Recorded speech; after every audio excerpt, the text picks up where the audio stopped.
Hello guys, this is KidX9 here, and I'm back with another Starbase episode. And in this episode, I'm going to show you one of the best ways to start mining out in the belt early on in the game. This ship is one of the better ships to invest in the early game. It costs about 900,000 credits.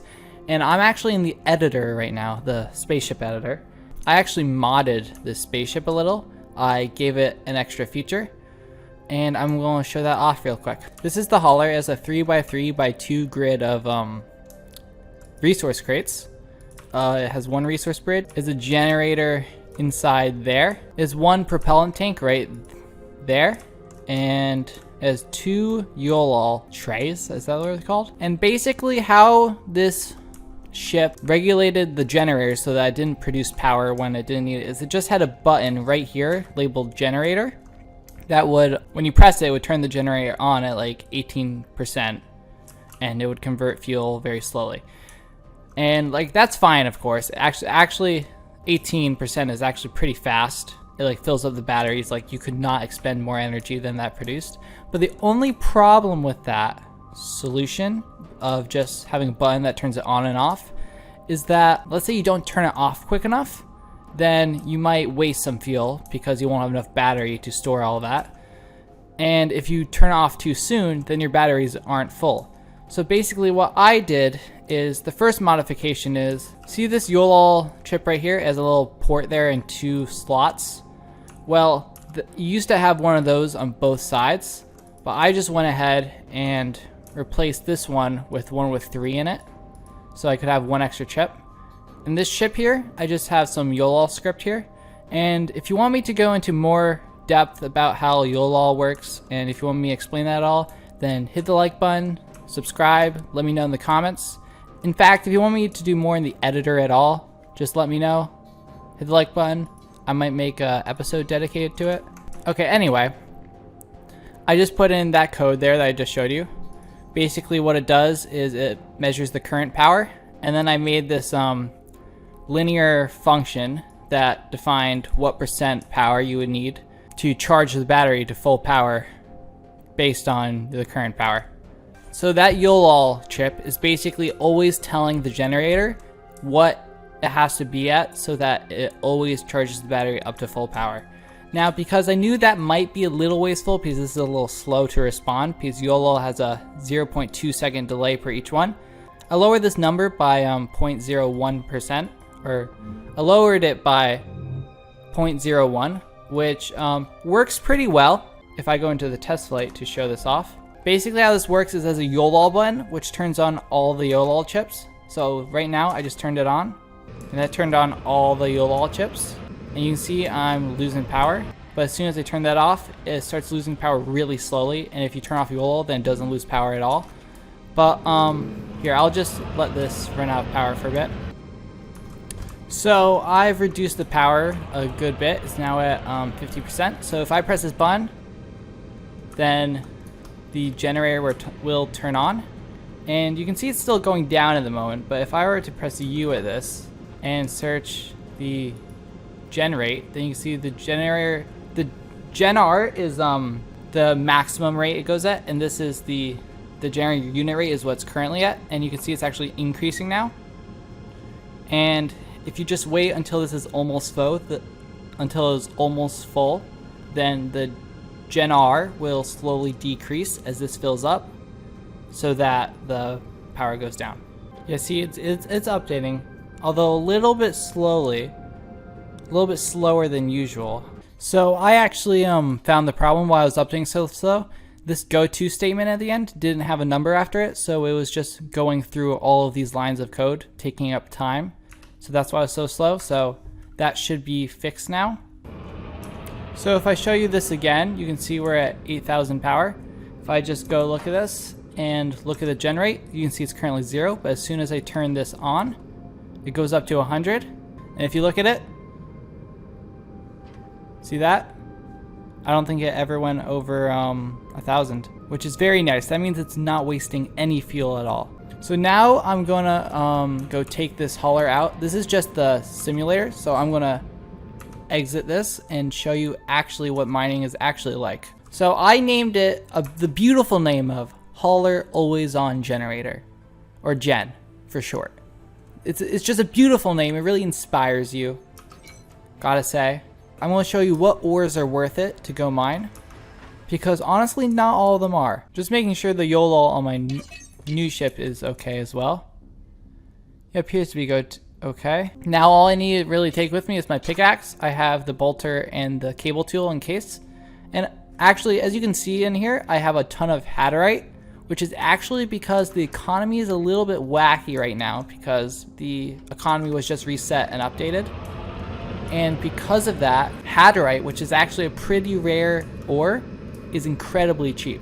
So I basically just bought up as much of it as I could while it's still like very cheap. It actually cost me 2.2 credits per Hatterite. And once the economy goes back to normal, I'm just going to sell it all. Or that's my plan at least. It is required for you to bring a mining backpack because that's how you interact with the cargo crates. So basically what you do is you just set your hauler at full speed towards the belt this way. And once the asteroids start getting pretty dense, you can stop and start mining. Now I'm going to actually time how long it takes me for this mining expedition so I can figure out my money per minute to compare it to the mining job at the station. Now once you leave the generator on for a bit, like the YOLO auto balancing generator limiter thing, whatever it's called, I don't know, I don't really have a name for it. It tends to just balance out in 9966. It gets to this point where the generator has been set to like the perfect value to account for how much power you're using.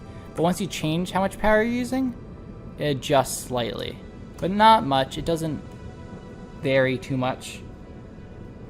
The only downside to this is I think the extra YOLO chip might use a little bit more power, but I think that's negligible.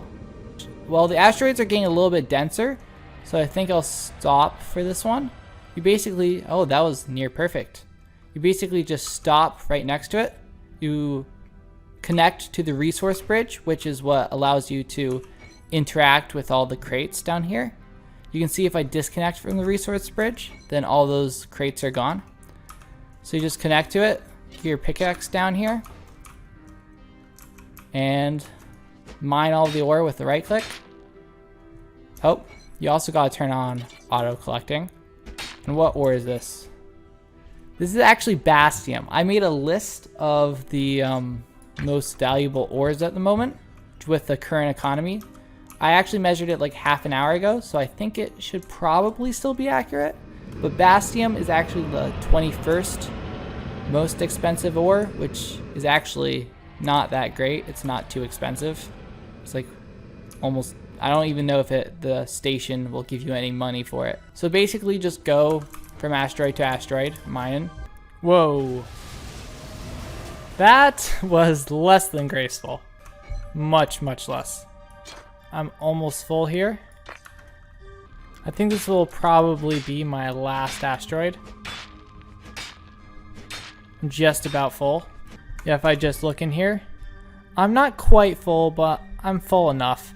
Now basically all these ores are in the top 12 to 13 or so in price that I just measured. I recommend always checking the price of the ores and like writing them down on a quick list before you leave. That way it just makes it a lot easier to know which ores are worth getting. It'll tend to be that rarer ores are worth more, but right now since the economy is a little whack, it's a little bit less like that. Like some really dirt, like some really common ore not too long ago was very expensive. Now one thing to always make sure of before you go mining is that you have enough fuel. Surprisingly, the thing that's going to run out first is actually your propellant, not your fuel. Your fuel will last you ages. Your propellant, on the other hand, you'll have to change slightly more frequently. Or at least on the hauler, that is. So we're just about back at the station. It took me... Actually, I won't pause the stopwatch yet. Once I land my ship, I'll pause that. So I always turn off my generator right before I stop. So we've made it back. I think it's just about time to turn off the timer. I did that whole mining run in just under 25 minutes. which is pretty good, honestly. That's shorter than expected it would be.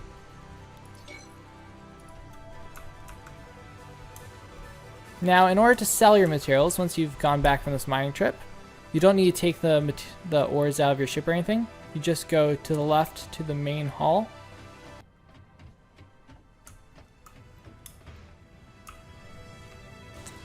You just go up to the next floor in the place and go to the store called All the Pieces.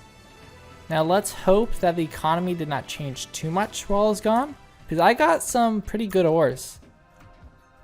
Now all you gotta do is click on ship. Okay, so it turns out you actually should transfer your ores over to storage. By the way, I just sold all of that Haderite that I had invested in, and now I have 2 million. I just think before that I had 100,000. So yeah, that really boosted me up a bit. So if I connect to this, then you can just drag all these ores. Once you take out all of your ores, you can despawn your ship. Oh, frick. All of these ores are worth $0. That sucks. Except for Cutonium. Guess I'll sell that. I guess I'll just save all of this until the price changes a bit, because honestly that sucks. So it's been a couple days and I've waited a while until the prices of all of the ores reached a better price and sold them. And I got just shy of $1 million, which is honestly 40,000 money per minute. Mining's definitely worth it. You just got to make sure you sell all of your ores at the right time. I'm not going to use I'm not going to do the buying and selling thing anymore, because it was recently brought to my attention that it's kind of an exploit. Before I bought it, thinking that the price would just eventually rise on its own, but someone actually told me that the price rises because you buy it. Because how the economy works right now, it causes, when you buy a ton of it, it causes more demand and the price rises. So that's kind of an exploit, and it's probably not helpful to the developers, and I don't think I'm going to do that anymore. I think we'll end the episode here. Hit the like button if you enjoyed the video. Subscribe if you want to be kept up to date with the rest of my Starbase videos. I currently post about 2 a week. Hit the notification bell to be notified about when I post a new video. If you want me to do anything else in make a video on the editor or YOLOL, just let me know in the comments below. See you guys next time.